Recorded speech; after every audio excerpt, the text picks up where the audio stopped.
Olá, graça e paz, mais uma vez aqui para nós caminharmos mais um bocadinho na palavra do Senhor. Desejo que quando vocês estiverem ouvindo essa mensagem, sejam ricamente abençoados por Deus. Hoje nós vamos falar sobre o livro de Ruth, vamos ler alguns versículos. E o primeiro versículo que nós vamos ler é o versículo 18 do capítulo 1, que diz assim: Vendo, pois, Noemi, que de todo estava resolvida a acompanhá-la, deixou de insistir com ela.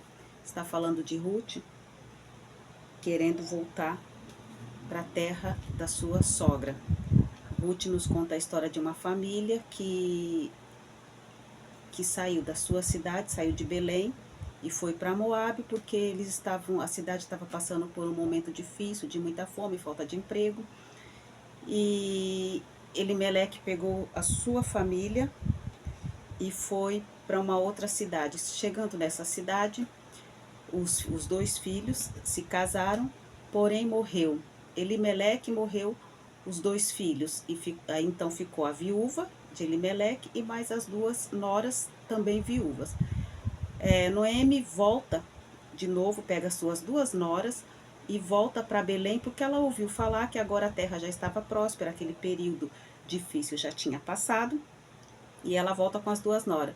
No meio do caminho, ela não achou justo, ela falou para as noras, eu já sou velha, eu não tenho mais filhos para que vocês casem com eles. Então vocês voltem para a terra de vocês, porque lá, como viúvas, vocês estão novas ainda, têm a possibilidade de ter um outro esposo. Uma das noras, órfã, né? Primeiro não quis ir, mas depois acabou voltando. Mas Ruth não, Ruth falou assim: não, eu vou voltar com a senhora, né? Agora eu sou sua nora, e ela, na verdade, ela se colocou ali agora como filha, vendo uma mulher idosa, viúva. Ela era viúva, porém ela era jovem, então ela resolveu voltar com Noemi. E esse versículo que a gente leu, o 18, ele diz que ele fala justamente sobre isso, né? Deixou Ruth acompanhá-la. Ela insistiu para que ela voltasse para a terra dela, para os deuses dela, para o costume dela. E ela disse: não, eu vou continuar a viagem, vou voltar para a sua cidade com a senhora.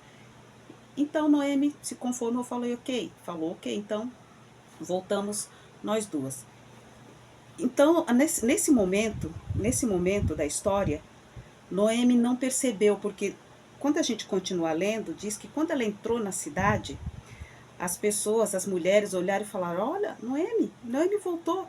E ela falou: não me chame mais de Noemi, porque me chame agora de Mara, porque eu estou amarga. Eu só passei momentos difíceis, saí daqui casada com dois filhos, cheguei lá, tive duas noras, e quando eu volto viúva, sem nenhum filho, sem marido e só com uma nora. Então eu não sou mais Noemi, eu sou amarga, eu estou amarga. Me chame de Mara. Só que antes disso, nesse versículo que nós lemos, Noemi não percebeu que a sorte dela ali já havia mudado. Deus já estava trabalhando no futuro de Noemi sem que ela percebesse. Ela já não estava mais só. Ela ainda estava amarga, mas ela já não estava mais só. Quem sabe você está passando um momento da sua vida em que você já não está mais só. Quem sabe você está passando um momento da sua vida em que a sua sorte já está mudando, mas você não percebeu ainda. Tamanha é a sua amargura por tudo que você passou até agora. Noemi estava tão amarga por tudo que ela tinha passado que ela não percebeu que a sorte dela começou a mudar. E o primeiro passo foi que ela já não estava mais sozinha. E se tem uma coisa importante, é quando nós estamos nos momentos difíceis, que tenha pelo menos uma pessoa para passar junto com a gente. Muda tudo, muda tudo. Porque sozinha de tudo é quase que impossível. Quando todos abandonam, mas fica pelo menos uma pessoa. Estou falando de pessoa humana, porque Deus sempre está conosco quando nós queremos estar com Ele. E a sorte de Noemi já estava mudando e ela não percebeu. No versículo, ainda no capítulo 1, os versículos 19 e 20, diz assim: Então ambas se foram até que chegaram a Belém. Sucedeu que, a chegarem ali, toda a cidade se comoveu por causa delas, e as mulheres diziam: Não é esta Noemi? Porém ela lhe dizia: Não me chameis Noemi, chamai-me Mara, porque grande amargura me tem dado o Todo-Poderoso. É aquilo que eu já citei antes, eu só estou lendo para confirmar aquilo que eu falei. Então, a sorte de Noemi já tinha mudado. Mas, com a leitura desses versículos, eu quero dizer para você que o orgulho de Noemi não a impediu de voltar. O orgulho de Noemi não foi maior do que a sua fé, porque mesmo em meio à amargura, mas sem que ela soubesse, vamos dizer assim, ela ainda tinha fé, porque ela voltou para casa, ela voltou para a terra dela, porque ela ouviu falar que havia a bênção de Deus naquela cidade, que agora a cidade estava abençoada. Então, quando ela retornou, ela propôs no seu coração: eu vou me colocar debaixo dessa bênção, eu vou para o lugar da bênção.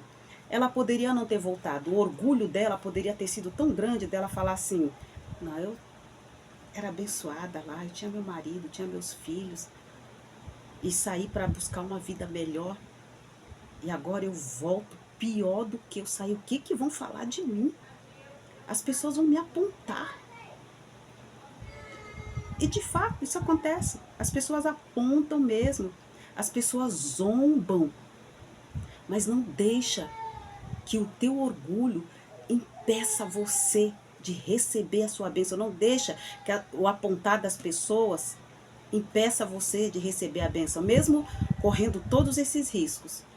Mas Noemi voltou, porque o mais importante para ela era estar no lugar da bênção. Se você saiu de algum lugar, saiu da sua cidade, com um sonho de prosperar e deu errado, e agora você está aí passando um perrengue, você não quer voltar, porque fala assim: não, as pessoas vão me apontar. De fato, eu não posso dizer para você que as pessoas não vão te apontar. Vão julgar, vão ser maldosas, muito. Mas volte. Volte, porque se a tua fé for maior do que o teu orgulho, Deus tem bênção para você. Isso vale para um emprego, isso vale para qualquer coisa que você deixou e agora tem a possibilidade de voltar. Se tem a possibilidade de voltar, volte.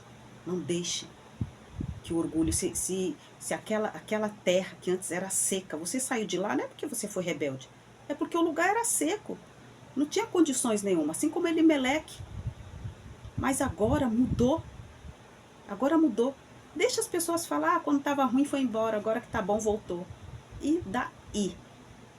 E daí? Volte para o lugar da bênção. Você, filho, saiu da sua casa, que você achou que podia cuidar da sua vida e agora deu ruim. Não seja orgulhoso. Volte para o lugar da bênção. Para encerrar o capítulo 4 e o versículo 9, último capítulo, no versículo 9, que diz assim: Então Boaz disse aos anciãos e a todo o povo: Sois hoje testemunhas de que comprei da mão de Noemi tudo o que pertencia a Elimeleque, a Quilion e a Malom. Por causa da insistência de Ruth,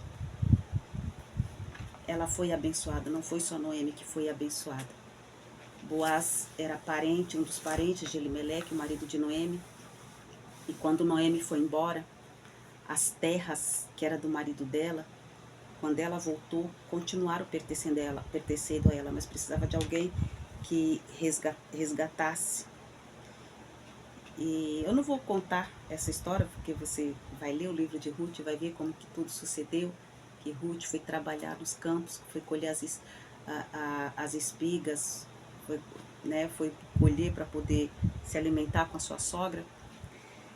E agora nesse versículo, depois que Boaz tem interesse em Ruth, mas tinha um outro resgatador, e ele fala com esse resgatador, ele fala, não, eu não tenho interesse em resgatar as terras de Noemi, porque eu tenho que resgatar Ruth também para suscitar filhos ao falecido, porque eu já sou casada, eu não quero.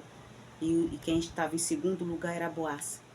E Boaz agora ele resgata. Esse é o momento ali na porta da cidade, onde a negociação é feita, onde fica consumado.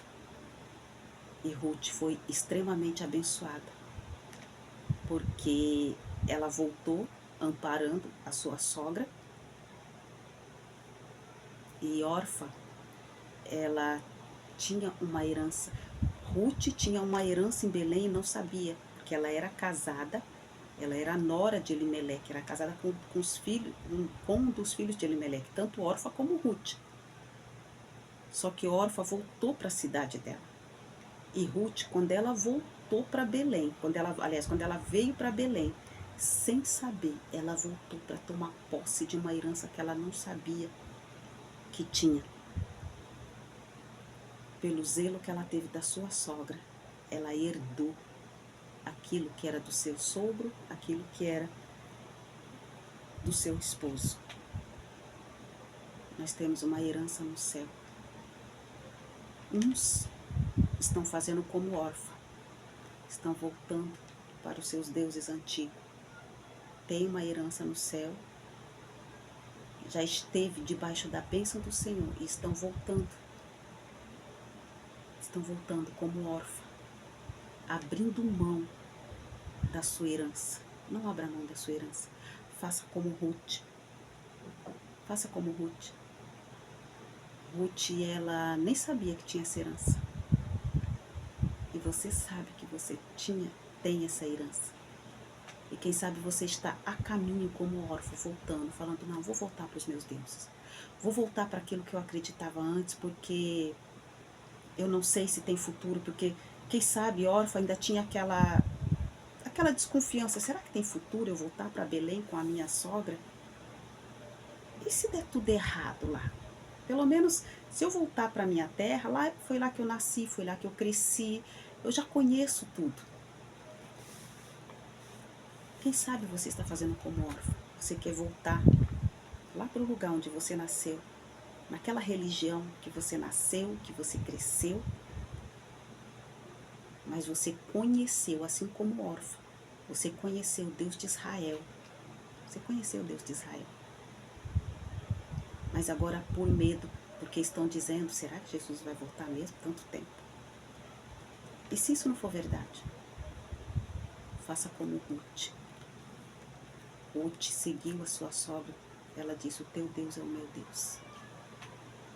Continue a sua caminhada para Belém, casa do pão, para o lugar da bênção.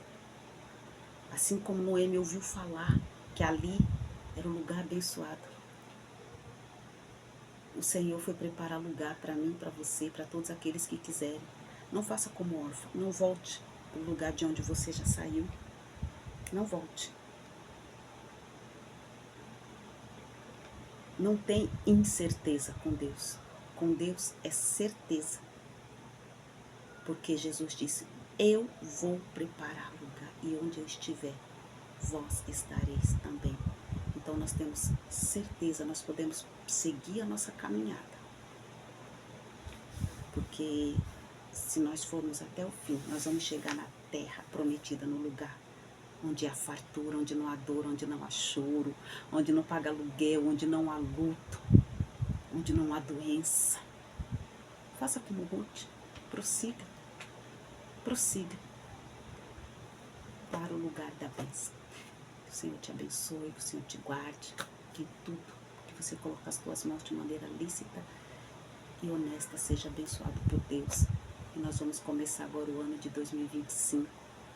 E eu conto com você para nós caminharmos mais esse ano de 2025 juntos, conversando sobre a palavra do Senhor, falando aquilo que o Senhor quer que nós falemos uns para os outros, para nós nos abençoarmos, porque se eu falar com você daqui, você falar comigo nos comentários, eu abençoo a sua vida, você abençoa a minha vida, e nós caminhamos junto com Jesus nesse 2025. Que o Senhor te abençoe de verdade.